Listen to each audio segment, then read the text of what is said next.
You get a tiny paper cut and you don't really think about it, right? Within a few minutes, the bleeding just stops. We totally take that for granted. But behind that little everyday miracle is this incredibly complex process. And today, we're going to pull back the curtain on one of the key players in that process, a protein that's the whole reason for something called the coagulation factor X test. So what is this thing? This secret guardian, maybe? Standing by, ready to leap into action the second you get a nick or a scrape? Well, a huge part of the answer comes down to a single, really powerful protein at the very heart of our topic today. And here it is, coagulation factor X. You might also hear it called the Stewart power factor. Basically, it's a vital protein that your liver produces, and it needs vitamin K to work properly. Its number one job? To be one of the absolute stars of coagulation. You know, the process that stops you from bleeding. All right, so how does it actually do its job? Well, think of factor X as the critical catalyst in a chain reaction. It's kind of like the spark that ignites the final, most important steps of forming a blood clot. This whole sequence of events is called the clotting cascade. And honestly, it's like a perfectly timed domino rally inside your body. The moment you get an injury, factor X gets activated. That kicks off what's known as the common pathway. This newly activated form, which we now call factor XA, gets to work converting another substance called prothrombin into thrombin. And thrombin? It's the master builder. It weaves this stable little net of fibrin clot that seals the wound right up. And just like that, the bleeding stops. Pretty cool, huh? So, since it plays such a huge role, it makes perfect sense that doctors sometimes need to check in on it. But why would they need to investigate your factor X levels specifically? Well, a doctor might order this test for a few really important reasons. The most obvious one is if you're dealing with unexplained or excessive bleeding. It's also a great follow-up if other, more common clotting tests, like a PT or APTT, come back with some weird results. And since factor X is made in the liver, the test is also a good window into your liver's health. Plus, it's used to keep an eye on patients taking blood thinners like warfarin and to help diagnose really serious conditions like DIC, where the body's clotting system basically goes haywire.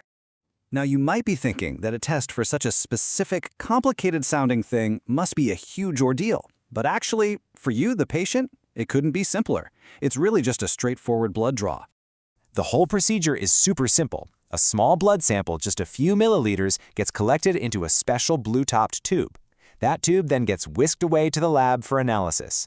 The one really critical instruction for the patient is to hold off on taking any blood-thinning medications before the test because, well, they'd mess with the results.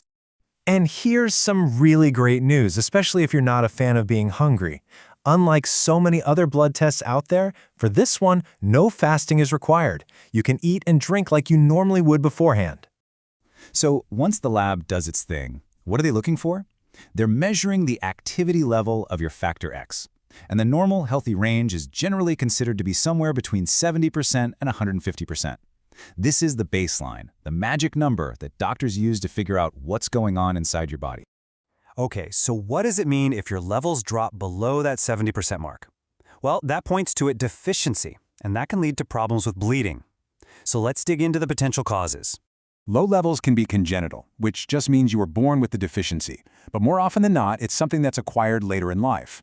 This could happen because of a vitamin K deficiency, or maybe due to liver disease. Remember, the liver is our factor X factory. It can also be a direct result of medical treatments, like warfarin therapy, which is literally designed to lower clotting factors.